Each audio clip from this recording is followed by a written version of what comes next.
For those of you who haven't taken seats yet, could you find your seats so we can begin? Thanks. And again, good evening and welcome to tonight's keynote lecture featuring Chase Ross's talk entitled The Complexity of Passing, Maintaining Identity as a Trans Person. We're excited to have everyone here tonight. This is the first Bastion Series lecture of the school year. So thank you all for coming. This is a great turnout, and we're really excited for Chase's talk and to have a great discussion tonight. I'm Gary Marquardt. I'm an associate professor of history and co-faculty fellow for diversity and inclusion at Westminster College. Before we get to tonight's introduction of Chase Ross, I'd like to speak for a moment about the B.W. Bastion Foundation that generously and graciously sponsors the Bastion Foundation Lecture Series at Westminster College. The foundation, established in 1996 by Bruce W. Bastion, strives to build community and understanding by supporting local and national institutions. I'm going to put this over here since I'm not looking over there constantly. Financial support is directed to educational outreach, cultural and HIV/AIDS programs. A strong commitment is placed on programs and organizations that benefit, encourage, and preserve the rights of individuals and, flip the script here, promote equality for the gay, lesbian, bisexual, and transgender community. The Diversity Lecture Series theme for this year, Bastion Foundation Diversity Lecture Series, is Diversity and the Future of Higher Education. This theme acknowledges the often challenged yet persistent expansion of ideas, identities, and voices in today's colleges and universities. It calls for critical inquiry into the role of diversity in the development and implementation of current and future policies and practices in higher education. It also facilitates multiple opportunities to explore this ambitious and provocative subject matter. Along with the series lectures, signature lectures, the leaders invited to contribute to this inquiry include scholars, practitioners, and activists engaging with Westminster's students, staff, faculty, and community members in classroom activities, group conversations, panel discussions, and other formats closely engage with this theme in creative and innovative ways. Future Bastion Diversity Lecture Series events will be announced at the end of this talk by my colleague, Dr. Tamara Stevenson. A couple of final things. First, we'd like to extend a special welcome to Dustin Schreckengaz. I hope I got that right, Dustin. Thank you.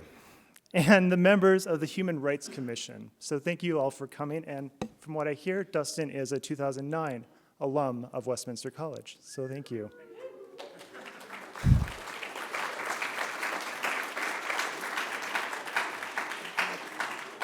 And finally, I'd like to now hand it over to Westminster student Levi Rose-Barrett, who will be introducing tonight's speaker. Thank you very much for attending.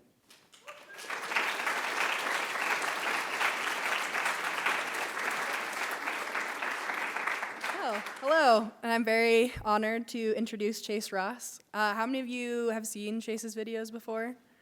Cool, okay. So those of you who haven't, I'm gonna show a quick clip.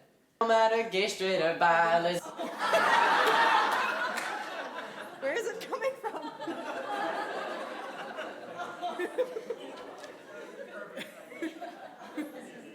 Okay, thank you.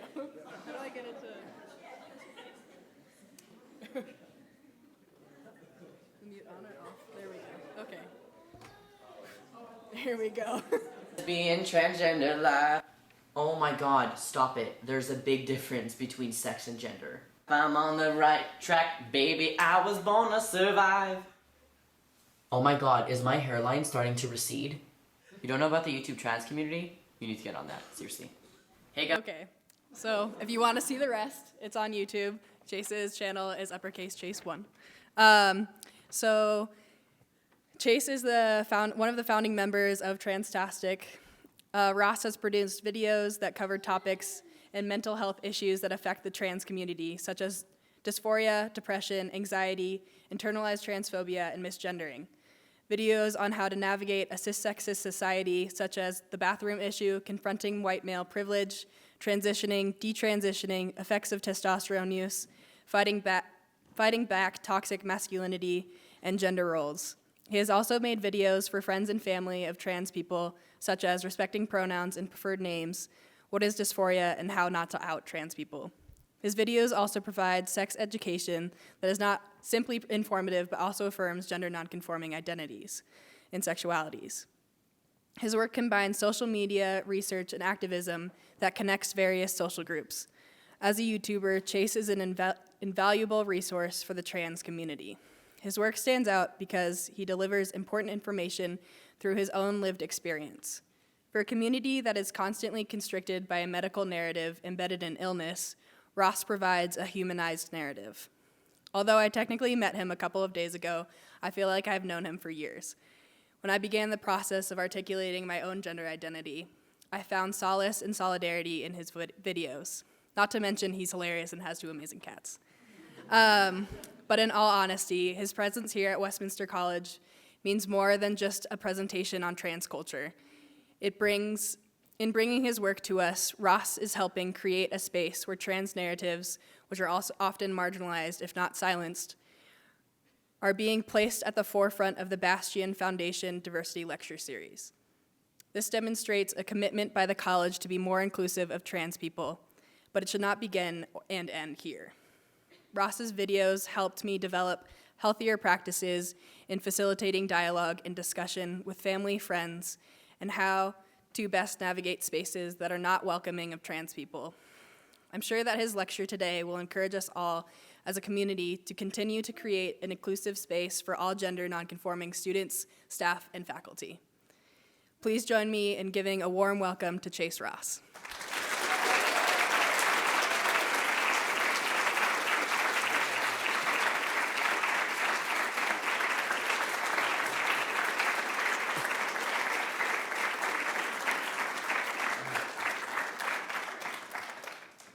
Hello. Can you hear me? I don't know how close I have to be to this thing. Okay. I regret telling you that it's okay to show this video. I haven't watched it in a very long time. Oh my god, I'm so embarrassed. I don't look like that anymore. Anyways, as Levi said, my name is Chase. I'm a grad student in sociology at Concordia University in Montreal, Canada. So it was quite a ride to get all the way here. I will say that Utah is very dry, okay? And I'm saying this in the beginning because I'm gonna be drinking a lot of water. Like, I'm drying up already. Also, this mic is like awkwardly positioned, so maybe I can just do it like this. Yeah, okay. So I'm gonna be reading off of my iPad in the first part of this presentation because I'm talking about my research that I've done. And then later on, we're just gonna like talk. What I like to do in my life is kind of bring in my academic and my YouTube life and kind of like put it together and create like a body of knowledge with those two things. So the first part of this presentation, I'm talking about the research that I did for my honors research about 2 years ago. Funny enough, the name of the paper was called The Importance of Passing, and today it's called The Complexities of Passing, because you can't just talk about passing without talking about why it's important and then why it's problematic. Why it isn't problem? Yeah. So the problematic part I'm gonna go into just a little bit later on, but I think it's really important that we just, kind of just talk about why it's important. So before I do that, I need to do a small trans 101, just in case someone walked in here and they don't know what's going on. So first off, I'm a trans guy. That means that I was assigned female at birth.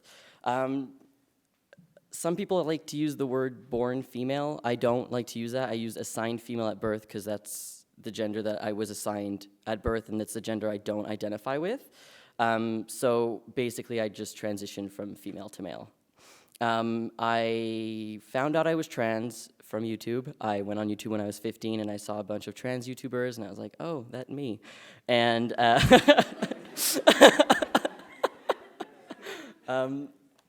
drying up. Do you like staring at this in the background while I'm here? Is it a good comparison? I love comparisons, yeah. So at 19, I started hormones, and then at 22, I got top surgery. But when I say I decided to transition, I only say that because a lot of people think that being trans is like a decision or it's a choice. It's definitely not. I did not choose this life. It chose me. But I say decide to transition because not everybody transitions. Not everybody goes on hormones. Not everybody wants to pass. Not everybody does pass. So basically, I'm just one trans person. I don't represent the entire trans community. I try to say this as much as I can in my YouTube videos, just because I feel like sometimes I might be like the first point of entry for a lot of people in what being trans is about. And I'm always nervous that people are going to think that I'm like the voice of trans people. I'm really not. I'm just one person, so I'm representing my own experiences. And the research that I'm doing is really just the experience of the people that were in my research. So yeah, we'll see how that works out. So first, I really want to talk about what is passing, because I'm using that word a lot. And I think it's really important that we actually know terminology. I'm going to use, I've decided to not use that much, no. Okay, so for my academic stuff, I wanted to make sure that it's accessible as possible, so I'm not going to make it like super academic, just because I want everybody to be able to understand what I'm saying. I do that in my research too, just because I think it's important that everybody knows what I'm talking about, especially trans research, because there's not that much out there.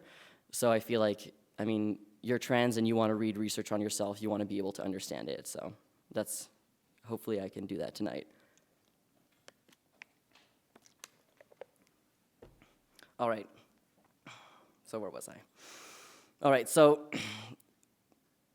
passing is very important, but it's also problematic, right?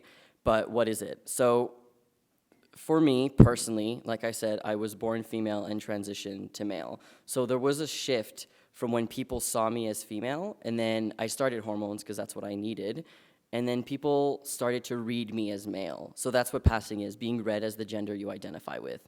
That is probably the simplest definition that I could give. It's a lot more complex, and that's what we're getting into tonight. But really, the gender that you identify with, when people read you as that, you're good to go. You're passing. So, sorry,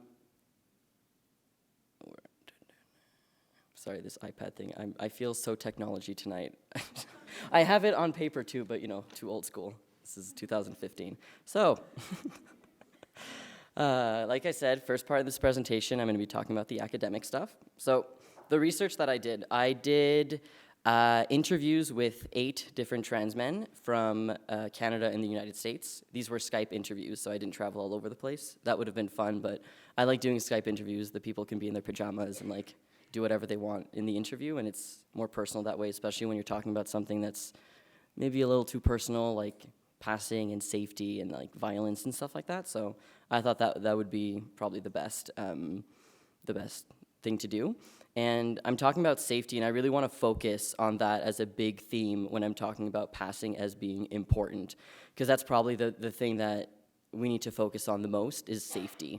So going into the research, I really don't want to bore you with like the long literature review. Like that's what usually you would do when you're talking about research. I'm not going to do that. And one of the reasons is because there's not that much research done on trans people. Like there is, but a lot of the research is done by non-trans people. And there's absolutely no problem with that. Like it's fine. You can do research on trans people if you're not trans. But a lot of the research that I have read and seen by non-trans people about trans people, the author usually just focuses on the conclusion and themselves in the paper. They don't actually focus on the trans narratives and the trans lives, which is what we need the most. We need to understand that trans people aren't just subjects to research, that trans people are actually humans that have stories that are different. We're not all the same.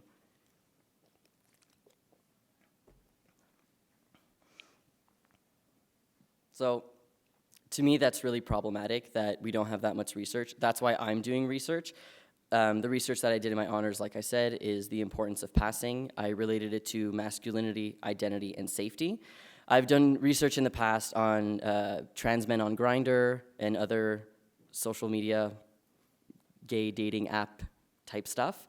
I've done research on issues within the community, and right now I'm working on my master's thesis, which is about trans men, identity, and tattoos. So, kind of seems random, but there's a connection. For some reason, when you go to a trans conference, there's one thing that we all have in common except being trans. Everyone has tattoos, I don't know why. So that's what I'm trying to figure out. There has to be a connection. And if there isn't, then no masters for me.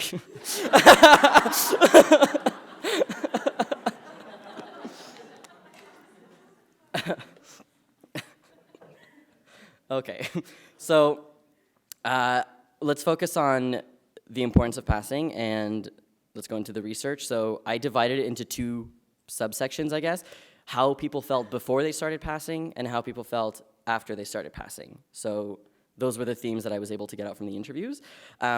Before these participants started to pass, they felt like they were playing a role, like they were acting in society and putting on a performance, which I thought was really interesting because there's a lot of theory that actually talks about that. But like I said, I'm not going to bore you with theory because that's not for here. So I'm going to give you a quote from one of the participants. "I like to say I was an actor before I started T and started passing, because what I did in public was not at all what I held in my own mind. When I was with my friends and family, I could be my regular self, and then with people I was just meeting, I was kind of an asshole because I thought that's what I needed to be to pass." So another participant did this thing, he called it a stage voice, so he did it on purpose to make his voice deeper. He told me that it like really hurt his voice, like really deep in it, but he felt like he needed to do that to try to pass as much as possible because he was not on hormones yet, and it was hard for him to deal with society because obviously society has these preconceived notions. If you look female-bodied, people are going to gender you as female, even if you inside you know that you're male. Unfortunately, that's just how society works. Another part of this everyday acting was that these men overcompensated their masculinity, so they didn't. And this is kind of hard to talk about, though, because everybody has kind of a different definition of what masculinity is and how people perform masculinity and gender and stuff like that. So just for the sake of simplicity, we'll just talk about, like, society's view of masculinity and, like, men. So, like, the tall, white, non-trans, straight, muscular, arrogant, blah, blah. Let's just keep... Their words, not mine. Yeah, so 6 out of the 8 participants actually adapted more masculine behaviors. So one of them even said, "At the beginning of my transition, I felt like I needed to act more masculine." So they felt like if they weren't acting masculine and overcompensating this masculinity, and they knew that it was over the top. They admitted it to me, like almost all of them. They felt like people were gonna know that they are trans, and they didn't want to be, like, not found out, but they didn't want to be outed by either their voice or their mannerisms, so they really tried to play up that masculine role. All right, so now safety. Now this part might be just a little bit hard to talk about, only because some of these people, they dealt with a lot of emotional and physical violence. So I'm not going to be graphic, but I'm just letting you know in case you need to know that. So there was one participant, and this story was kind of hard to hear because he told me that when he came out, his parents actually sent him to a mental institution, and he stayed there for about a year, and then he was able to get out, but he decided to stay there because he didn't want to be near his parents. So he finished high school there, and then he was able to, like, leave and go to college and, like, not deal with his parents anymore. But the fact that he decided to stay in the mental institution just says something about the abuse that he was getting from his parents. And he talked a lot about that, but I don't want to get into that because it's a lot. Other people were kicked out, which is a narrative that we hear a lot about LGBT youth. Even people who are a bit older, their parents don't accept them, and they get kicked out of their homes, and it's not fun. So this is the part where about 7 out of 8 participants agreed that passing was actually crucial and even vital to their survival. So that was a bit intense. And this brings up to the issue of bathrooms, the good old bathroom issue that I feel like all trans people have at least one bathroom story, which actually I can prove this with my research. Also, I just want to say that I did only interview 8 people, so that doesn't mean that every trans person has this exact same narrative. It's not like the most comprehensive trans study in the world. But when I interviewed them, 5 of the participants actually mentioned bathrooms without me ever mentioning it in the interviews. And the other 3 that never mentioned it, at the end of the interview, I wanted to know if they had any stories. Maybe they had forgotten about it. So I asked them, like, oh, do you have anything to say about bathrooms? And they all kind of looked at me like, obviously. So that was a bit intense. Some of the stories were just horrible. Some people were verbally harassed. This one person got out of the stall and was actually punched in the face, which was just a bit ridiculous. And also, that was in Canada. Not that I'm saying that that would happen in the US. Okay, I'm digging myself into a hole. I'm just gonna drink some water.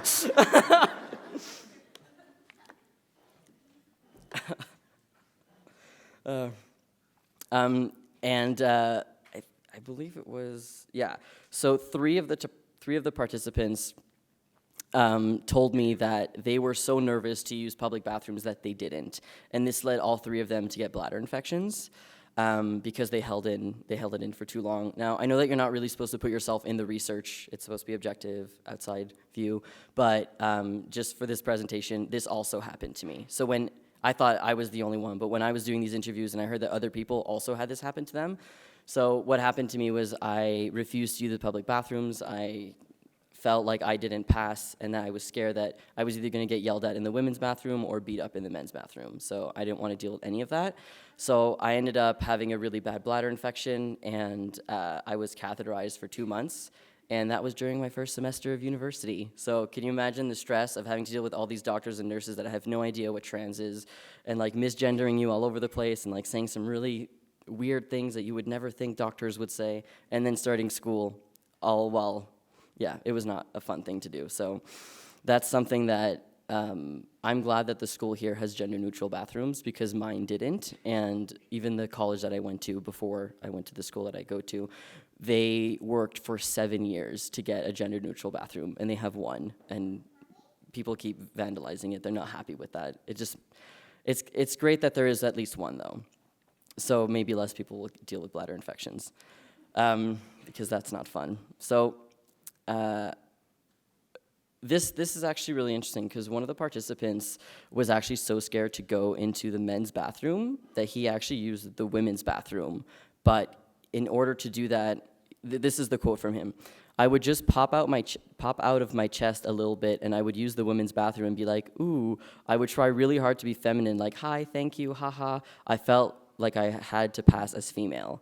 So it's almost like this person is trying so hard to pass and be seen as male and as their true self, but they, I just went all the way to the beginning, but they have to like switch it over and try to pass as female. I can't even imagine the emotional, like how much emotional work you need to do to be able to do that. It's just, it's very brave. So, yeah.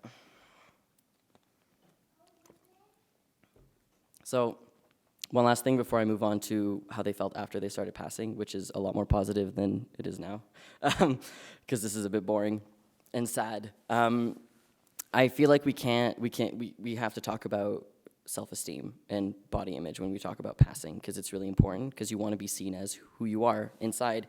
And all of these men were 18 to 25 years old, so they had already all gone through female puberty. So they all knew that they were supposed to go through male puberty at a much earlier age. So all of them actually said that because they had to go through the puberty that they really were not supposed to go through, it lowered their self-esteem a lot more, because then you start to develop things that you really don't want. And believing that they didn't pass as men in society, these men projected these views onto themselves, and it created more negative outlooks on their body image. But thankfully, this starts to change once they start passing. But like, what exactly changes, right? Because you go from one day where you're not passing to the other where you are passing. Something has to happen. The two key words here are validation and confidence. So it's a lot happier than being beat up in the bathroom, which is great, because that is not fun. So validation is really important for these trans men, especially because all 8 told me that right before they started passing, they passed at least once before they were on hormones, and they all said that it felt amazing. So being validated, and like just a little sliver, and then going back to not being validated was really hard for them. But after they started to pass as like 100% male in society, They all said that the feeling of validation and identity was so much stronger in them.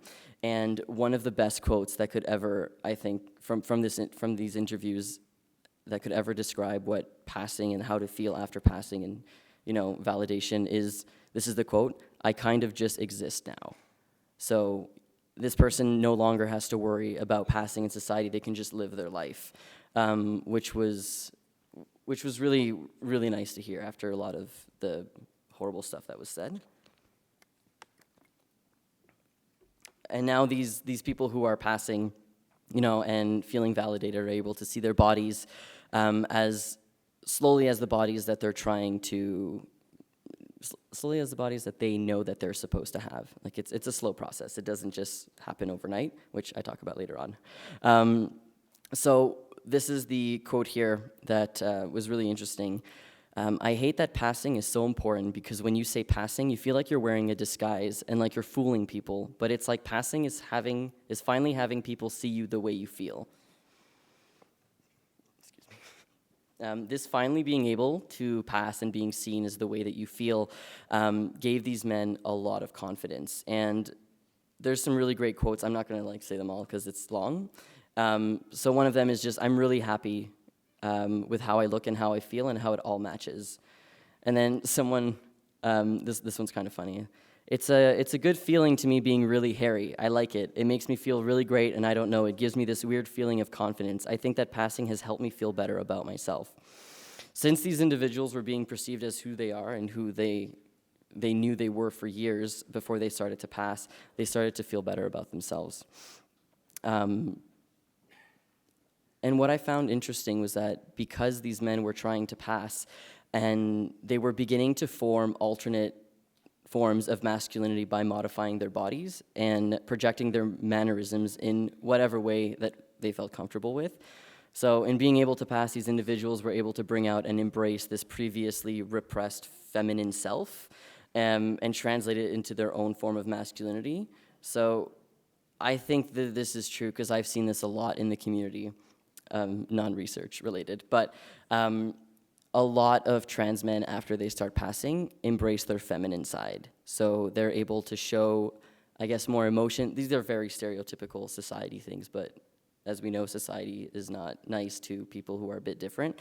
So yeah, it happened to me, definitely. In the beginning of my transition, I felt like I had to be like the most manliest man ever. I was very rude and it was not embarrassing. I'm sure that there are videos out there of me being like macho. It's embarrassing. They're still up there, though. I don't take anything down. I should, though. But yeah, so after I started passing, it wasn't like instant. It was after maybe about 2 years, I realized that I was being like really rude to people, and the mannerisms that I had were not what I felt. Like I felt like I was wearing a mask even though I was passing. So it was like a different layer. So I decided, to stop this overcompensation of masculinity because I passed and actually embraced my feminine side. And I was able to do that. And that led to a lot of people thinking that I'm gay, which, whatever. Society has this issue, I guess, with men who are a bit feminine. Apparently they're automatically gay, but I mean, I don't really care, so it doesn't really matter. But I'm sure that other people would care because it's very insulting to some people, I guess, who identify themselves as solely straight, and people automatically would see them as gay just because they're embracing their feminine side. It's not really fun. So I just want to finish off the academic part just by saying that we can't dismiss passing for these trans guys because it's crucial to the identity development and selfhood. Okay, so I'm just gonna have a sip before we move on to the fun stuff. Yeah, so hopefully that, like, you understood a little bit. I really wanted to divide up this presentation into 2 parts, only because I do a lot of academic stuff, but I do a lot of YouTube stuff. Probably more of the YouTube stuff, though. I should probably be focusing more on my master's, but shh. But I feel like the first part was kind of like like a thesis defense, and this part is maybe a YouTube video.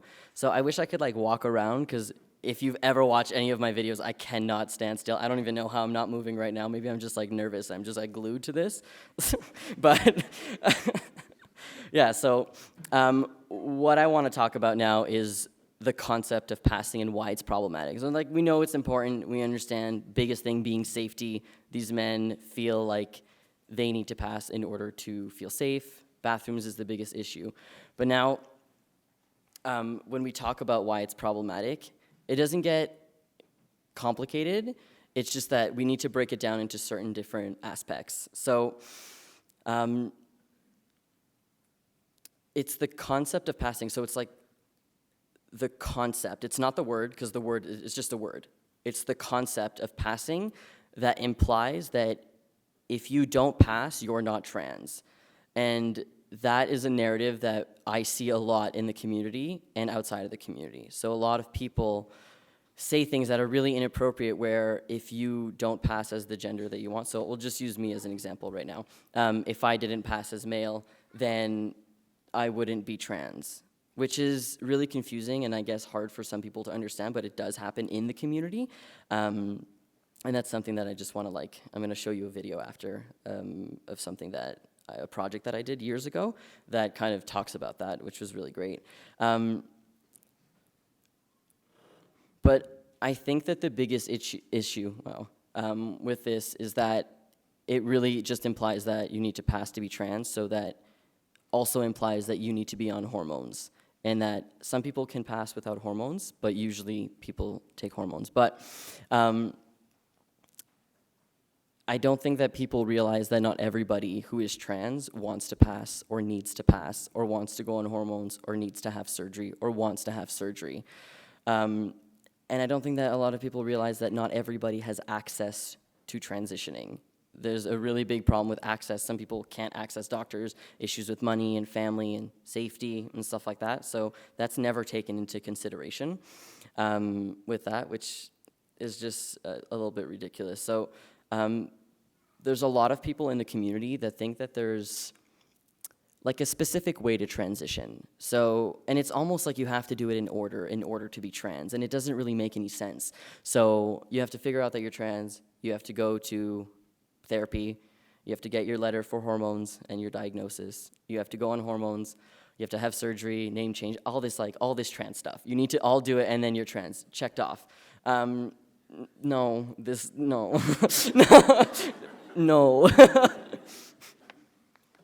This is a big problem, and I hate to say that I've seen it a lot in the community, probably even more in the community than outside. I guess I spend more of my time inside the community, though.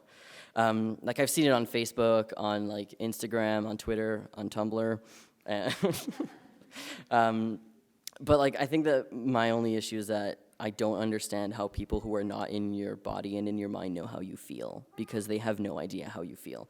And that happened to me a lot. I started to talk about being trans enough in one of my videos, and I got a lot of hate from people in the community, because all I said was, if you identify as trans, you're trans.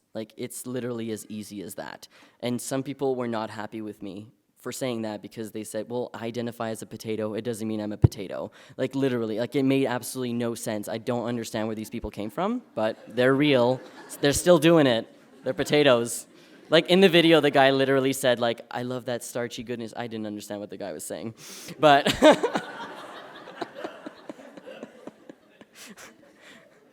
I don't even, yeah. So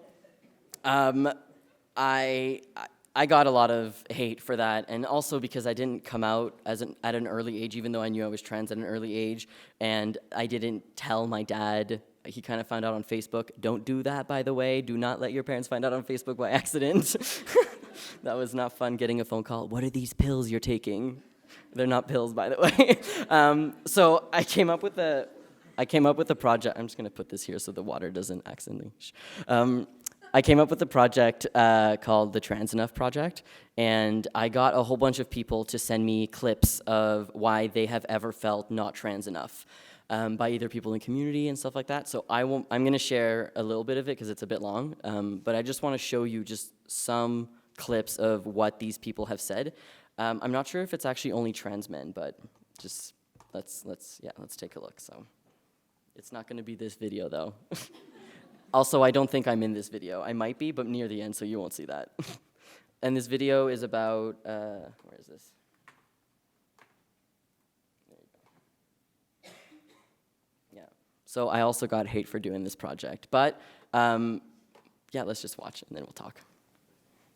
I'm not trans enough because I feel really comfortable around a group of lesbians. Because I identify as a man, but I still enjoy watching American Idol. Because even though I was assigned female at birth, I still am attracted to men. So wouldn't it have been easier just to stay a girl? I'm not on testosterone. I don't have low Yeah, dysphoria. you won't be able to hear that one. Yeah, I don't know why it's so low. My editing skills weren't as good back then. I was never a butch lesbian. Before I came out, I looked like a pretty typical housewife with a husband and a kid all the time. My body isn't Okay, that was To me- long. There you go. I didn't always know that I was trans, didn't always know that I was male. I'm not upset that I can still sing in the female range and have actively tried to continue to increase my range ability. People say that I'm not trans enough because I want to give birth to a child. I never hated any part of my body. I hate it when people tell me that, oh, you're not trans because you weren't unhappy before, and because you need to want to be male. And the thing is, I don't want to be male, I don't want to be female. People seem to think that all trans people fucking hate themselves or their bodies. Don't get me wrong, I hate aspects of my body. I have size 38G, great big fucking tits. 38F if you're American. I'd kill for I probably smaller should have edited that one out. breasts. I forgot about the swearing. I am, and I Think of the children. I think it's ridiculous that people are gonna accept someone as male only Wait, I'll keep if going so I they can take a wanna sip. inject hormones into their body and to get surgery. Those two things are very drastic medical decisions that not everybody wants to go through. And if you want to identify as male and not bind, that's totally cool. Yeah, sometimes I do. All right, so this project is obviously it's like a 7-minute video, so I got a lot of clips for it, which was great because I didn't think that I was gonna get any. I thought I was gonna get maybe like 4, and I was gonna just have to do the whole video by myself. But I've been asked for 4 years now, since this video is up, to do a second one, which I am gonna be doing now. So if you want to submit a video, I'll give you like my card, and we can talk about that. But so these people in the video don't abide by the standard way of transitioning, which doesn't exist, by the way, but according to the people who are in the community who believe that there's a specific way to transition, this video was not, they were not happy with this, which, sorry, you're probably thinking like, why does it matter so much about how maybe a small population in the community thinks about maybe like the larger population that knows that it's okay to transition whatever you want, like however you want, like everybody is different, but it hurts when it's a small group in the community. I feel like it hurts more when you're getting hate from the community than outside of the community, because those are the people you're supposed to relate to, and they're supposed to relate, like, we're both supposed to be friends and allies to each other and support each other, because being trans is really hard sometimes, but there's a lot of hate within the community, which is very unfortunate. And to have people tell you that you're not trans enough in like the most vulnerable time of your life when you're transitioning, actively transitioning, is just like, it's not fun. It's yeah. But I mean, with that, I really want to dive deeper, because I know that this video doesn't really talk about passing, but it does talk about trans enough, so it is kind of all related in this circle. But I kind of want to talk about the issue that, what is it? I'm showing a video right after this. I don't remember. This iPad thing is like not working for me. Now I know for next time. Right, so when somebody tells you that they're trans, it can be a shock, 100%. I'm not denying that. It takes time to get used to. Like, we don't expect you to use the right name and right pronoun right away. I mean, I guess some people would, but we know it's a shock, especially if they're like your kid or your sibling or a really close friend that you grew up with. Sometimes it's hard. But the one thing that I would really recommend not doing is don't ever say something like, you don't look, act, or sound male, so I'm only going to use your pronouns and your name once you start passing. Like, that's not good. Like, we can't do that. That's not appropriate. It makes it seem like passing is the essence of being trans. Like, it's the only way to be trans is to pass. Like, it's not the only answer. There are multiple ways to be trans. So I did find a really good video by Janet Mock, and she's a trans activist. Oh, everyone started to look up there. And I wanted to just show the video where she talks about passing, because this was a video that really helped me write this today. Hold on, I'm just gonna. I am a woman. I live my life as a woman, and that's how I should be perceived.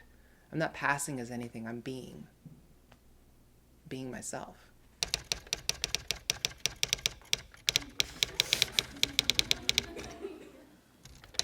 Is it loud enough? I don't feel like it is. I'm trying to put the volume up, but it's not working.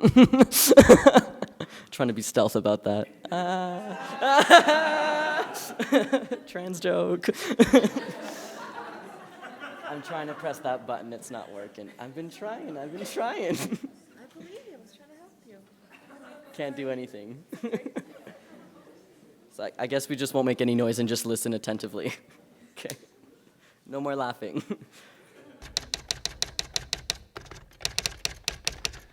I have such a complicated relationship with the concept of passing, period. Not even applying it to my own life, but just the idea that to pass means that you're passing is something that you're not, right? Passing comes off as if you are actively, right, because it's a verb, you're actively engaging in some kind of trickery or deception. And so that's where I get irritated with passing, because anytime that I walk on the street, my gender is visible. I am a woman. People see me and take me as a woman. And that is not passing. That's me just being. But once I disclose that I am trans, things change. And then I become an oddity. I become an object, something that is objectified and gawked over. And my humanity and womanhood is then checked and put into question. So I can just imagine someone who does not have the conditional privilege of passing having to deal with that all the time. So those are the layered relationships with the lived experiences of being a woman that is often seen as cis.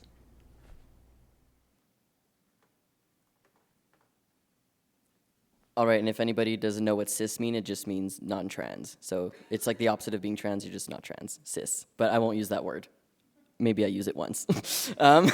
So in this video, she makes a really good point that honestly, it was perfect for this lecture, presentation, keynote, whatever I'm doing right now, leaning.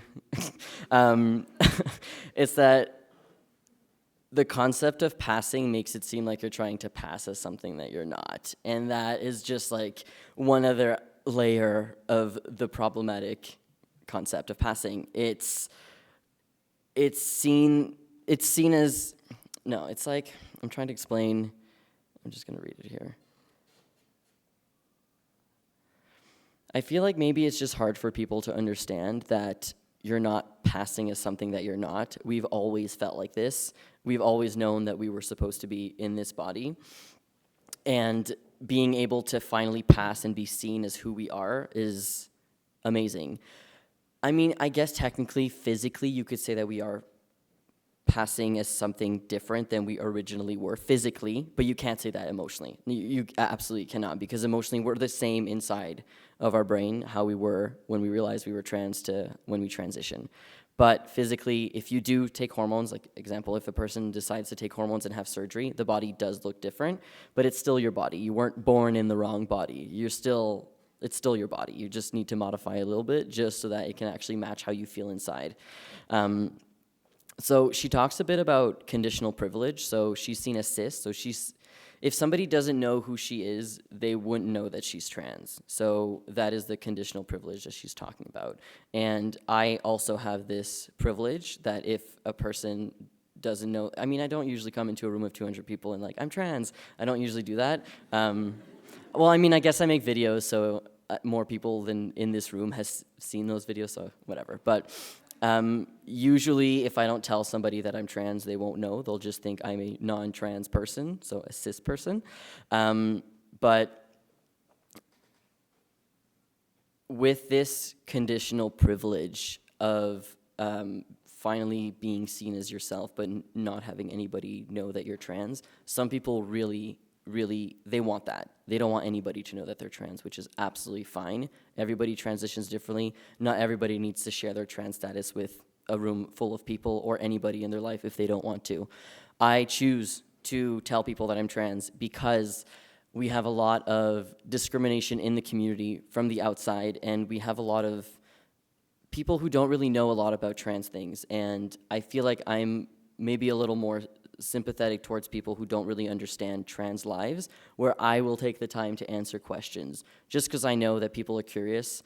We all are curious. It's human nature to be curious. Some of the questions that, that you get are not the nicest questions ever, but it is, it does suck that trans people do have to kind of take it upon ourselves to fight all of our own battles all the time. I have gotten used to this because of YouTube, because of all that hate that I got from the Trans Enough project, which affected me a lot in the beginning. I kind of grew away from that, and now if anybody hates on me, I just kind of laugh at them, thank you for the extra view. It's just, it just, exactly like that, yeah. Thank you for the extra view. I don't even remember what I was talking about now. But, yeah, some people don't like that. I literally don't remember because I was doing this thing. No, it's okay. Now you can say that you messed up the presentation of Chase Ross. I'm kidding. God. Oh my God. I'm almost done. Yeah. So, yeah. So this whole passing as something that you're not is, there's honestly, this could definitely be a whole different presentation, but let's not go in there. What I really wanted to talk about was all these negative terms that get thrown around in and outside of the community. They usually get thrown around because of the media. And we all know that the media isn't too great with trans representation, even on the news, even on TV shows, even on movies. And that, once again, is another talk. Trans representation in the media is just so big right now. It's really in to be trans. I'm not saying that people are transitioning because it's cool. I'm just saying that a lot of the people in the media now know what trans people are and want to maybe talk about their stories, but they're not doing it in the best way that they could. There is one example of a show that I really enjoyed, and if there's any other example, we could talk about it maybe later on in the Q&A, but Transparent is a show, I think Amazon put it together. It's about an older trans woman who comes out, I think, in her 60s. It's a really, really good show. But there's one scene that a lot of people talk about in the community, and it's probably the scene that represents trans people the most that I've seen. So, in one of the scenes, she has all this female clothes, and she decides to throw it all out. But then later on, she gets more clothes. So this whole knowing that you're trans, buying all this clothes and things that match your identity and who you are, throwing it out, and then doing the whole cycle all over again is so common for trans people. I did that when I was 15, 16. I spent a lot of my dad's money on his credit card doing that, buying and throwing out stuff, because I was oh, I'm trans. I was oh no, I can't do this. I don't want to be trans. I don't want to be hated on by society. This is too bad. I know I'm like this, but I don't want to be like this. And then after a while, I was just I can't repress this anymore. I'm trans. I can't keep throwing things out. I need to keep them. But this scene in the show probably did more for trans representation, in my opinion, than the entire character of. Not the entire character, but the character on Degrassi, the trans character. The trans character, spoiler alert, dies. But did I literally just spoil this for you? I am so, oh my God. I am so sorry. I will buy you supper. I'm so sorry. Oh my God. I was sure everyone had seen it. It happened like 3 years ago. Okay, well, I'm gonna spoil it a little more. Is that okay? Okay, I'm so sorry.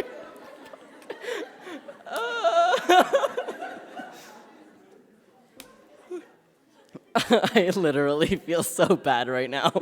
That was not staged. Oh my god. Okay. Yes. So the character is texting and driving, gets into an accident. So sorry. Gets into a coma. The doctors say we cannot help your child because he's on hormone blockers, and then he dies.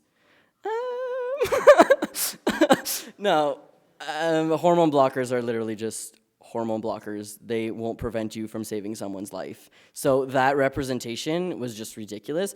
Now, I know that they're not equating trans people and like this person died because they're trans. I know that they're not doing that, but having a trans person deal with something that's medicalized, like hormones, which is something that a lot of trans people do, and then they die, having those three things together kind of makes this association that trans people are doomed, especially if you look at all of the other media around trans people. Trans people always have sad stories, they always die, something really bad always happens to them. Where are the stories about the trans people who are happy, who have like lives, and who don't make their lives all about being trans, who are maybe a little further into their transitions? That's kind of the representation that we would need. And I think that if we had something like that in the media, which, I mean, there are some little things, but they're not well known. They're only known in the community, so it needs to be brought up. But if we had that, I feel like more people in society would be able to understand that everybody who's trans is different, everybody transitions differently, and I don't know, I feel like they would just be like a good idea to just have some real representation. I feel like something was moving behind me. It's a curse because I spoiled it for you. Okay. Anyways, so I think that, was that? Okay, no. Yeah. So I had like a bunch of quotes from people. I went online and I just asked a whole bunch of people like, oh, what do you think passing, like what does passing mean to you? And I had a whole bunch of quotes just in case my talk wasn't long enough. I think it's good. Plus these are really long, like people gave me some really great answers. I will say one thing though. I think I got maybe 30 people emailing me and just messaging me about what their definition and what passing means to them. All of the information that I got from those quotes matched the research that I did, which was really interesting because that research was done 2 years ago and it was like approved by the ethics board, and I did like actual interviews. But it was interesting that people mentioned bathrooms and people mentioned safety and people mentioned all of these things that I just mentioned, but I never prompted any of that stuff. So I thought that that was really interesting. So just to kind of finish this off, I just want to maybe just go back to understanding why, you know, passing is important and why it's also problematic. So the research that I did, I knew when I was doing the research and when I titled it The Importance of Passing, that one day I would talk about it in a problematic way, because you can't say the importance of passing and not talk about why it's also really complex and why there's also really a lot of problematic aspects to passing just because it's the concept itself. Of course you can want to pass and you could pass as male, and if you're a trans guy. I'm really only talking about my experiences as being trans in the research that I've done, like I've been saying this whole time. But I just really hope that we can understand that it is important and it is needed for safety reasons mostly. Obviously, body image, self-esteem, all of that is super important too. But I think that safety is the most important part. And I also think that we need to understand that if people who are trans don't want to pass or don't need to pass or don't want to go on hormones, they are still trans. So I think that that's like maybe the one thing that I want to focus on. If the person identifies as trans, they're trans. So I think that's it for now. I do want to open up the Q&A after, just right after I finish this, because I know that I talked about safety and I talked a lot about trans men, and there is a very big issue of violence against trans women, especially trans women of color, and it's gotten, like, there's a lot more reports of it. Maybe it's just being more reported now, who knows. I did not speak about those experiences because I am not a trans woman. I don't know those, I don't have those experiences. So, I mean, we could open it up and see what we can say about that if we wanted to talk about that, just because it's a really big issue in, in society. But yeah, I hope that we, yeah, okay, I'm done now. Yeah.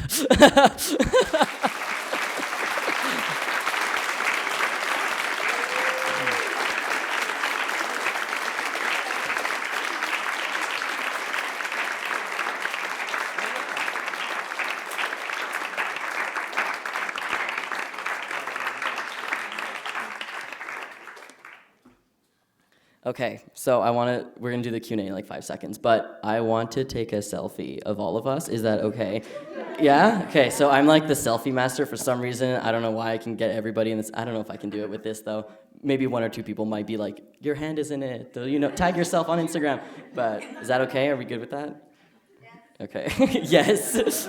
Okay, I was thinking maybe because it's this arm that I use, I guess I have to scream since I'm not gonna be near the mic. Hold on. I'm not in it though. Stand on the table.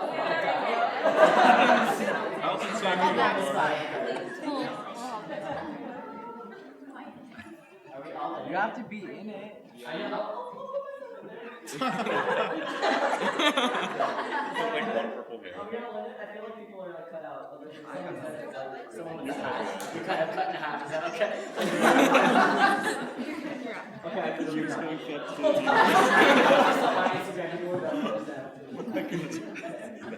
I'm cutting off the people there.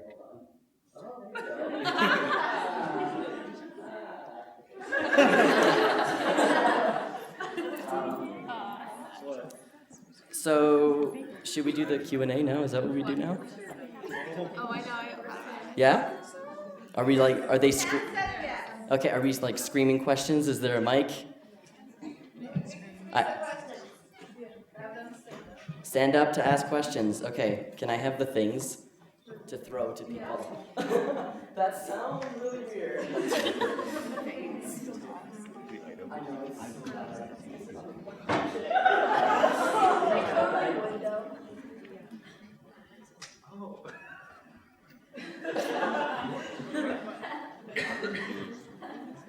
So you ask a question, you get a bracelet. You don't have to ask questions, I'm kidding. Anxiety, like I understand, don't worry. They say trans rights are human rights. There's 2 colors, purple and blue, okay? I'll just throw them at you. Hopefully you get them. If not, I'll just throw the whole bag. All right, questions? Okay, yes. So in breaking down the language surrounding the word passing, I think it's great that like from your words and Janet Mock's words, I feel like kind of what I got out of it is like, let's shatter the illusion. That's not as important, except in terms of like safety and respecting people's identities. But I guess what I'm thinking about is the inflation of the value that is placed on that word, and what that does to trans people after they are passing. Because as a trans person who doesn't have any problems passing, I feel a sense of disconnect from my own community because I've passed and therefore I have made it. And I'm not queer anymore, but I am, and everybody reminds me that anytime they know that I'm trans. But I feel like in the beginning stages of transitioning, you don't understand that, I guess, invasion that happens when you are out as trans. So I guess I'd love it if we could talk a little bit about that, because that's something that kind of breaks my heart, because my people can't see me. Yeah, no, that's definitely a problem. Like visibility, I had that problem too in the beginning, especially with queer visibility. Like I felt like my queer identity was erased when I started to pass as male, because I no longer looked butch, which is not what I wanted, but it was the closest thing to to trans and to male that I could get. But it is a big problem when you start passing and the community kind of doesn't see you anymore, so you kind of have to be like loud and like, I'm still here. But that's at the risk of like safety. Yeah, exactly. And then when you create, it creates a dynamic with the person that you're telling that you're trans, that communicates to them, even though this is not what you're saying, that they have access to your body. Yeah, no, it's... So like being out as trans on a public, consistently public level, you know, risks your safety as well as, you know, not passing. Definitely. And I've known some people who were passing for years that didn't really want to hang out with people who were a bit younger in their transition, I guess, that didn't pass because they were scared that they would no longer pass themselves. So it was hard for people to navigate, like, I want to hang out with my community, but I also want to remain stealth, so not having people know that you're trans. So it's definitely, yeah, that's definitely an issue that I haven't really talked about in my videos, but it's really, you know, it's really interesting, especially for the people who are, people in the community call it post-T, but you're not really ever post-T, you're always on hormones. But people, I guess, post-passing, maybe that should be the, no. Because that's, oh my God, that's so problematic. There should be a discussion about people who are passing but are no longer visible in the community. That's really good. Yeah, I don't really know what else to add to that because, no, it's okay. It's great. I've never even thought about that like in detail. I'll make a video about it. Yeah. First of all, great speech. Thanks. Second, and you kind of seem to identify some people as like actually trans. Like, is that how some people want to identify as like in the transitioning stage, or is it kind of more of a goal to like reach, I guess, the other side? It really depends on the person. Some people identify themselves as trans no matter what stage that they're at, so even while they're transitioning, even before they transition, right? So that's what they do. But what I didn't talk about in here, because that's a much larger subject, is people who identify themselves as non-binary and either choose or don't choose to transition. So I know some people who are non-binary who identify themselves as trans but don't want to transition. So that's why, I mean, that gets into like a lot of complicated terminology and stuff like that. But when I was talking about trans people, I was talking about the people who identify themselves as trans. So if there are non-binary people who only identify as non-binary as not as trans as well, some of the things that I did talk about can definitely apply to them, but some things maybe don't apply because it's not like we're different, but I mean, we're all human beings, right? Like, that's the point. We just need to see other people as human beings, and I feel like we might be able to treat each other better. But we do have all different experiences. Yeah, so it's really just how the person identifies themselves. Yeah.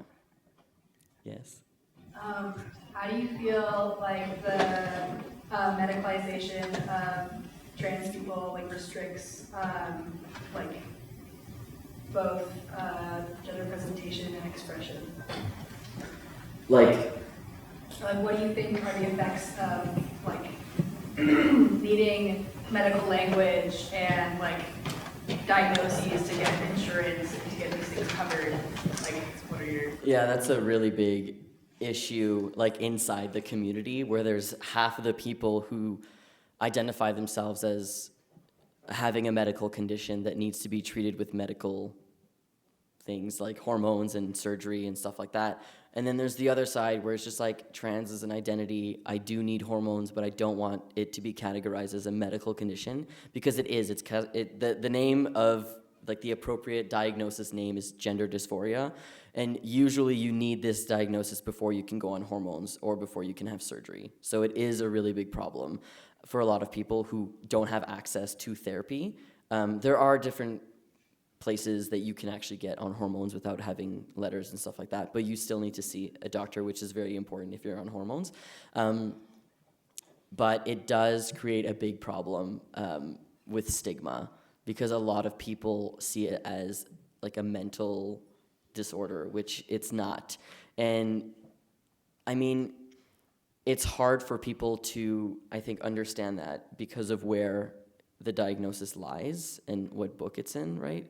And like what section it's in and stuff like that. Just because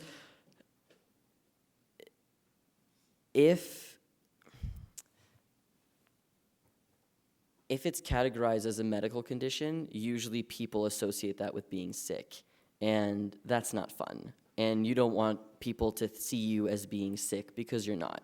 You're yourself, you're trans, you just need to do certain things, to be able to feel like yourself. Some people don't need medical intervention, I guess, if I could use that word, whereas some people really need it. I needed it. I went on hormones. I had top surgery. That's what I needed to be me. But it does create a lot of barriers, especially in society, because some people, if you don't have the surgery, then you're not trans. There's no such thing as the surgery. There's no one surgery. And I use this metaphor in a classroom, and it sounds, that face. It's not like you go into a hospital and you come out with a new skin. I wasn't as graphic as I was in the classroom. There you go. So it's not like you go into the hospital, come out, new skin, right? It doesn't work like that. And I think that society has an issue understanding that. And I didn't talk about this, and I wanted to, and I'm just remembering it now. Caitlyn Jenner had the interview in March, I believe. She came out as trans. It was a great interview, blah, blah. 2 months later, we see her on the cover of Vanity Fair, and she is fabulous, and she looks amazing, and she's very feminine. But it's that 2-month period between the interview and the magazine, she didn't exist. So I feel like a lot of people's perception of trans people is you come out, you disappear, you come out like this. It doesn't happen like that. There's no you go in, there's one surgery that gives you new skin and facial hair right away. It's a process. It takes a lot. As you can see, that's not me, but before it was before it was me in the Shit Trans Guys Say video. I look different, and that was in 2012. And it was, to me, it feel like it was super long ago, but also it wasn't. But I look different, even 3 years, 4 years. So it's a process. So yeah. Yes. Talking in front of people as well. Just look at me. Okay. I won't spoil anything for you. Okay, so I really feel really hard with the safety issue of what you've been talking about, because for the first time I'm kind of what you would call stealth. I go to a big public high school, and I'm constantly scared because I don't generally pass very well, but there I pass 90% of the time. And it's really scary though, just hearing the comments people make about gay people and using really derogatory terms. I'm kind of scared that if I get found out, it really scares me really bad. So I guess my question is does this scared part ever go away? That's a good question. When I started to transition, I wasn't sure if I wanted to be stealth, so having no one know that I'm trans, or be super out as I am now. I obviously made the decision to be really out, and I think one of the reasons was because I was so scared, which I know isn't reassuring. I'm sorry. It wasn't scared of safety. It was just I felt like I needed to help the community that helped me so much when I needed it. So that's why I decided to be as out as I am. But I do know that there are people who have been stealth since high school, and the fear does go away because once you realize that you pass 100% of the time in every single aspect of your life, I feel that you don't think about it anymore. So even though I talk about trans things all the time, I make YouTube videos 3 times a week, all my research is on trans things, I still sometimes don't think about me being trans. It comes to a point where that just happens, which is really interesting because it's all I talk about. But it's still that, there's still a disconnect, which I think is really interesting, especially because I've been transitioning since I was I realized I was trans 9 years ago. So, it doesn't take that long because I started hormones later on. But yeah, I definitely think that it's not that you get used to the scared feeling, but I do think that there's a shift in how you start to think about how other people see you, and then you don't even think about it anymore, which feels great. Bathroom stories happens. It's not fun at all. Also, I realized that I haven't been giving out bracelets, so everyone gets one later on. Oh, so many. Yes. As trans people, how do you think it's best to support and be allies for people who don't want to medically transition? As trans people? Yeah. I think that the biggest thing is understanding that however the person identifies is valid, 100%. I feel like a lot of trans people who are transitioning might have an issue, or like in the beginning, an issue with pronouns that they're not used to. Like, it's an issue for people outside the community, it's an issue for people inside the community, I find. Like, people who use they pronouns, some people might not be used to that at all, who are in the community. So I think just respect is like the biggest word for that. And being an ally, so if you ever hear people talking, badly about trans people, to always, if it's safe to do so, obviously don't ever put yourself in a position that you're not going to be safe, but try to say something. There's this thing that I do when I try to call people out, and I try to do it in a way that the person is going to understand that I'm not trying to be rude, but they're being rude. So it's like like, I feel like I've taught that. It sounds really weird in the mic, though. In like real life. I'm, again, digging myself into a hole. Yeah, I think just respecting people, because I feel like a lot of people just believe that there's only two genders, but then there's a lot of non-binary people, obviously, who identify as other genders or no genders and identify with other pronouns other than they. And I think maybe bringing that up to the conversation so that people know that there's not just, male and female, and also that trans isn't a third gender, I think is also, like, I know that that's not like ally for just non-binary people, but it's like ally for everyone. Trans is not a third gender, it's just like, I get it, not a state of being, but you are usually transitioning to one gender from another. Yeah. Let's pretend that made sense. Is that good? Okay, sorry.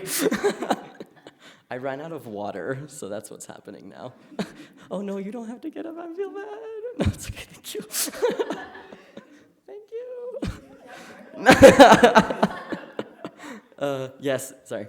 So, at least the perception I've kind of gotten from the stories that have been told, it seems that even now in 2015, the treatment of trans people is very reminiscent of the treatment of other members of the LGBTQ plus community decades ago. So how do we bring that treatment of trans people into the current time? And kind of as a follow through of that, how do I as a cis person be a better ally toward the trans community? I think that the biggest thing is representation and talking and maybe putting a face to trans lives, because I feel like a lot of people just like know what trans is, like, oh, Caitlyn Jenner, oh, Chaz Bono, like they just know these names, but they don't know, like they think that they know their story, but like a 2-hour interview about your life isn't your life, So I feel like having trans people actually talk like this, just about their life and about experiences that they've had, and putting a face to the trans experience, even though everybody has a different experience, we're still trans, that I think would be fantastic into getting like great representation and people really understanding, oh, you're actually human, like you're not just this like person that like steps outside of society and like wants to be different, for sure. And I'm just gonna get water, I'm dying. Thank you. I don't understand why this place is so dry. I'll just leave this here. If this falls on you, I'm sorry. Spoiler alert. I'm never gonna live that down, by the way. I'm gonna think about that till the day I die. I'm gonna make a video about it. So, how to be a good cis ally is like one of the questions that I think is like the most common. And it's hard to answer because I feel like so many different people in the trans community have different things that they want from people, right? But I think that the biggest thing in being a cis ally is that, like, not calling yourself a cis ally to people without saying something about being trans. Like, if somebody says something rude about trans, like, I'm not saying that anybody would do this, I'm just saying, like, just in case. Don't ever just say, like, oh, I'm a cis ally, that's not right. No, Yeah. Actually facing what the issue is, if it's safe to do so, obviously, is probably one of the most important things, but also in doing so, never outing anybody, because I think that that is a problem that I've seen with a lot of cis allies who are trying so hard to like make sure that everybody understands that being trans is just, you know, you're just trans, like a person is still a person, but they accidentally out people like in their classes or that they know in their real life. Like that's you can't do that, right? Because the person might not, unless the person literally tells you could tell anybody that I'm trans, you know, then obviously it's fine. But in most aspects, people just like to keep that to themselves, and like if they want to come out, they can come out. So I think that maybe that like is probably one of the most important things, like never out anybody. Yeah, but it's because there's so many different layers in how to be an ally, which I actually did a class discussion yesterday, and somebody asked that, and I've actually never made a video about that because I feel like it's so complex, but so many people are asking that question now that I feel like I have to, in a good way, because I think it's really important. I mean, I have videos about like, you know, family and friend, like how to treat trans people if you're family and friends, but I've never really made one about like how to be like a good cis ally. Yeah, that's good. Yeah. So I found out about being trans through YouTube and stuff as well, and I got a lot of validation and comfort through your videos, but there were some things that like I had to figure out on my own, and so I was wondering what you think isn't talked about enough for people that are coming out and basically only know about the trans community through like social media, like what's not being talked about enough through the trans community? Mental health is probably one of the biggest ones because there's so much stigma around it, because we don't want to be considered like sick medical condition, that we don't talk about the mental health issues that we have, like depression. But there's a lot of depression and anxiety that is caused by being trans, yes, but there's a lot of like I have depression not because I'm trans, or you know, so on. So I feel like talking about mental health and taking care of yourself when you're starting to transition is really important, because I feel like so many people focus on how other people are going to perceive them. They focus on themselves like, I need to pass as male, so I'm going to like deepen my voice and I'm going to wear all this like masculine clothes and all of these things that you would do in order to try to pass. I'm going to go on hormones. But I feel like there's like an aspect of self-care that we completely forget in this community, and we need to take care of ourselves, because in the long run it's really important to like find ourselves through the self-care cycle, I guess. That sounds really weird, but no, I didn't do that. And I wish that someone had talked about that, because it took me a long time to realize that it's okay to talk about mental health issues, and it's okay to like take time and be like, I need time for myself. And not related to trans things or related to trans things. Like it's hard to separate those two, but it's like I feel like you're right, some things are not talked about, and I feel like some things can't be talked about because you need to experience them yourself. But it would be great if there was a manual on how to transition, but there's not, because everyone transitions differently, right? But maybe just like hints and stuff like that would be great, but it's hard, yeah, for sure. Yeah. Alright, so I'm gonna read this off my phone so I don't screw it up. So you mentioned earlier about people using the wrong name and misgendering you until you pass, and then using the pronouns and name that you identify with. So I feel like this affects people that are in the beginning stages of their transition, because in an ideal world, passing wouldn't exist. Because there is no such thing as passing in my head. I do and always have identified as a man. But sometimes we let other people be the judge of that, and I feel like that personally affects me every day.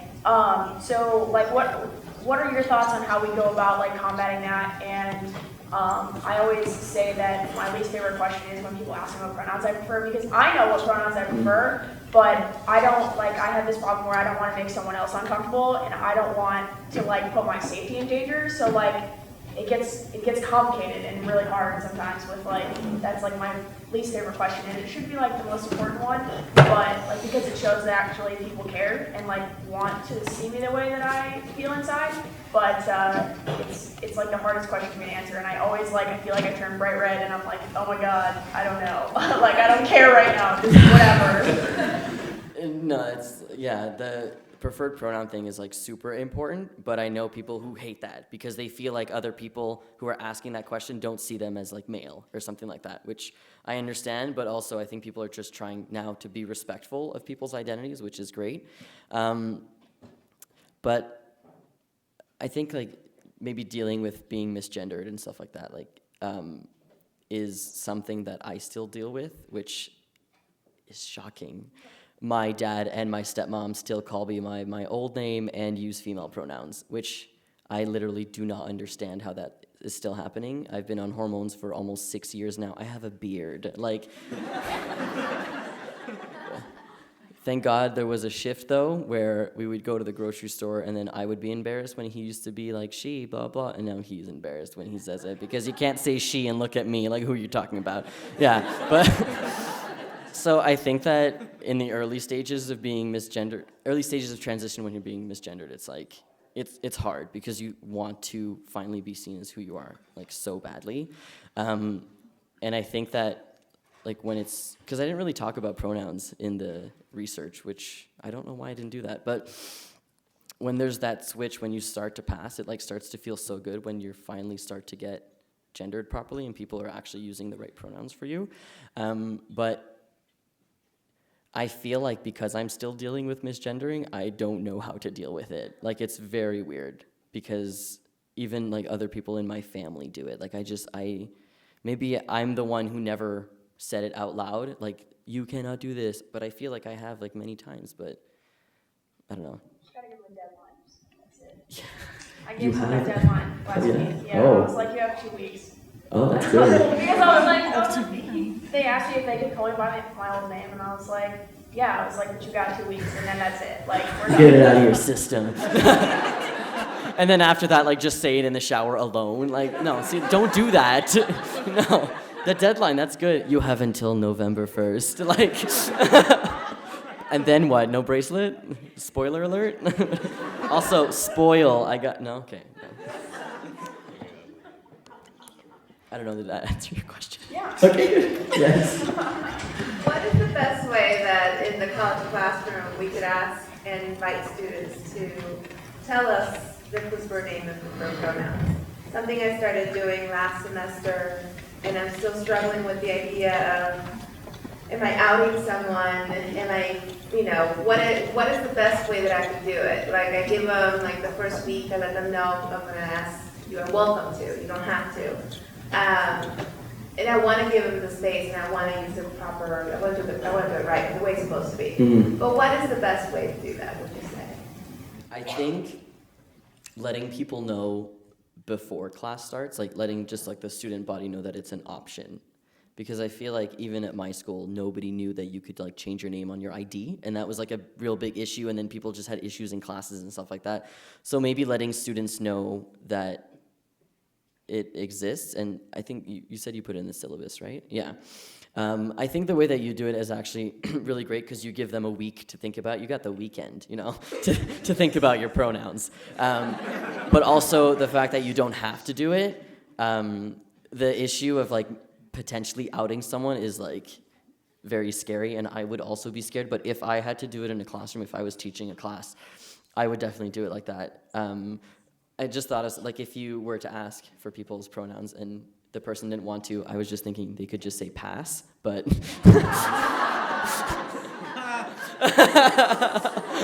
Here, let me do the thing again. Forget where I'm at in my conversation. I'm so bad.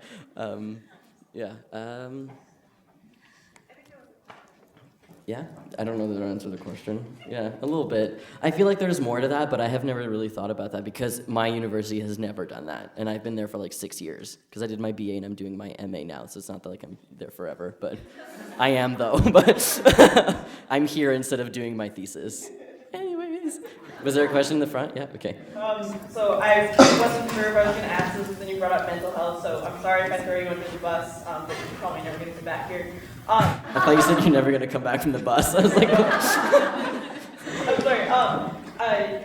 I know that, and this was more, I would say, like 2012, you did some videos about going on T and then going off T and having experiences like with depression and stuff from T. And I guess like maybe this question only pertains to me, but like I know that I very firmly believe that like to go on TV and be able to pass and like have my body feel like right, that would be the right thing for me. And I'm also very scared of, you know, depression while on TV or like depression after surgery. And I guess like, what do you do? Because no one ever talked about mental health, I had no idea what to do, but thankfully I was able to process it slowly.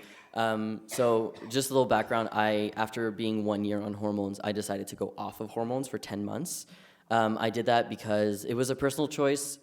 Going on hormones, I knew I was gonna change. To me, the changes were too fast. Back then, I didn't like changes that were that quick, so I decided just to go off of it, I just needed to go off it. I knew I was going to go back on it eventually. I was not detransitioning. I was still identifying as male. I'm still trans. I'm still me, still using male pronouns, but I decided to go off of hormones. That came with a lot of hate from the community, which is one of the reasons why I got so depressed, because people in the community started hating on me because I was openly talking about not being on hormones anymore, which doesn't happen to a lot of people, but now I've seen maybe 2 other people talk openly about like how they needed to go off of hormones and then just go back on a bit later on.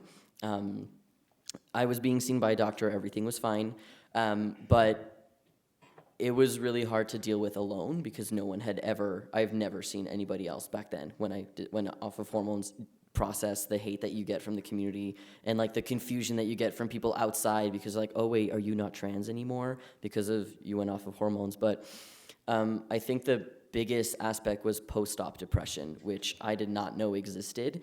I think I had too high expectations about what my top surgery was going to look like because I had been waiting 7 years for it, and I wanted it to look exactly like I had seen in the pictures because I was looking at like the specific surgeon forever, and it wasn't 100% what I wanted. It's fine, like 95% what I wanted, but I'm picky, I guess. And that 5% just like threw me off, and then it was horrible. But I think just realizing that in that moment, you knew that you needed to do that for yourself. I try not to regret anything. I don't regret going on T. I don't regret going off of T. It taught me so much about myself. I don't regret having surgery and not specifying what I wanted, like nothing, because I know that at that moment, that's what I wanted, right? So that's what I try to do. I know that maybe now I'm not happy with the decisions that I've made in the past, but it doesn't matter because that's what I wanted. So I've like been able to process that and be like, I did it, and now I'm here. I wouldn't be here if all of these things wouldn't have happened, right? So I don't know if that makes sense. Yeah? Okay. One more question? One more question. Yes. I was wondering if you could elaborate a little bit more on your thoughts about non-binary identities and passing and how those interact, especially with alternate pronouns. Yeah, I think it's really tricky for society to like really understand that, and I think it's even harder not harder, just hard, period, in the community. Especially for those people who think that there's a specific way to be trans, because I know a lot of non-binary people who identify themselves as trans, which is fine. You identify as whatever you want, that's you, you know. But I think that passing is a really tricky thing for people who are non-binary, because there's a lot of different pronouns that people use. There's they, them pronouns, and then there's a whole bunch of different pronouns that people have never even heard of, pronouns that I've never even heard of, that would probably take me maybe like a couple of days to get used to. And I wish that I had an answer for how we could be better allies to people who are non-binary and use different pronouns and different things like that. But I feel like society's like views of what men and women and the categories that we're always placed in is so ingrained into us, even into people in the community who are transitioning, who know about like, you know, male and female and people who are different and have different genders and gender identities. I feel like it's even hard for us to understand that people are different and don't fit in those boxes that we love. We love these boxes, apparently. Like, we need to be in a box. when there's like a squiggly line in the middle that exists, but nobody likes to talk about it. So maybe giving more representation to that squiggly in the, sorry. I like to say that, I'm a squiggly line. Like you need, more representation. So when I was talking about like being a good ally and like, talking about like representation and stuff like that, talking about trans lives is really important, but also we can't forget the people who identify as trans and are non-binary, or who are just non-binary. So also talking about those voices, which I feel like there is one TV show that I saw that might have had a non-binary character. I don't remember which one it is, I should know this, I don't even know what I'm talking about, but slowly getting more representation. I don't know, does that make sense? I feel like, yeah. Okay, thank you.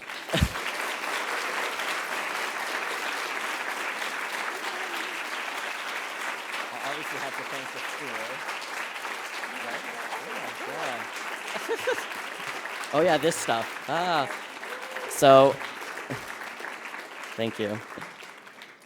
Before I hand out these, I obviously want to thank the school for having me here. This has been such an amazing experience, honestly, to come to Utah, Jesus. It's getting late. It's like past my bedtime. What time is it for me? So it's 9 o'clock, so it's not 9, it's 11 for me, because I'm from the other side. The other side. It's been really great to be here, to be in a different environment, even though it's dry, to like speak to different students in classes and have like lunches and stuff. I'm like really honored to be here. This is great. So thank you all for coming also. This has been really fun. So should I just like throw these? Okay, yeah, let's do that. Okay, so he's gonna hand them out, and then, oh, you wanna say something? I gotta close it out officially. But you can toss and throw it, or you can. No, Levi will hand them out, and then if you want to come talk to me, I will be on the side. Follow the purple hair, and come to talk to me if you'd like.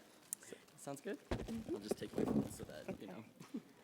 Good evening, everyone. I'm Tamara Stevenson, co-faculty fellow of Diversity and Inclusion with Dr. Gary Marquardt that you met at the beginning. Help me salute Chase Ross again for an amazing lecture.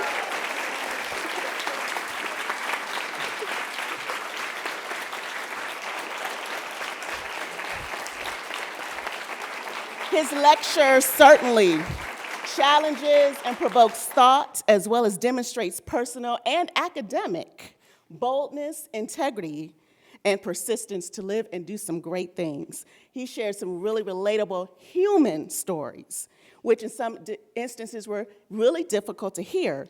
But then we also saw that these stories and these spaces, that wasn't the end of the matter, that there's better and there's more victorious stories to come forth. So thank you again for coming from wet, humid Montreal. It's snowing. It's snowing in Montreal right now. Keep it, as far as I'm concerned. I know, I understand. I need to accept that I actually live in Utah now, and snow does matter here. So, but thank you for coming to dry Salt Lake, but it's beautiful here, Salt Lake City, to share your stories, your scholarly work, your personal stories, and then when you combine those two along with your amazing YouTube personality, uppercase Chase 1, you are becoming a major voice in this work. So when you get worldwide exposure, we here tonight can say, we knew him when. So our next Bastion Foundation Diversity Lecture Series is next month, Wednesday, November 18th, here in this room, featuring Dr. Ebony Zamani Gallagher, who is the director of the Office of Community College Research and Leadership at the University of Illinois Urbana-Champaign, to talk about community colleges and actualizing access in a burgeoning new America. And I have another announcement. Okay. So again, that's next month, Wednesday, November 18th, right here at 7:30 p.m. Next week, during Pride Week here at Westminster, Alphabet Soup is putting on a How to Be a Trans Ally.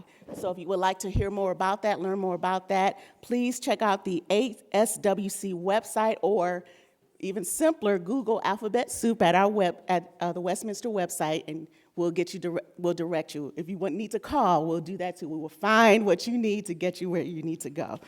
Thank you again for our first Bastion series. We are a near capacity crowd, so thank you for encouraging me with your presence here tonight. So good night, safe travels, and Chase, as he's already shared, he would love to talk to you, but he might need a restroom break. So, please be patient. So thank you again, and good night.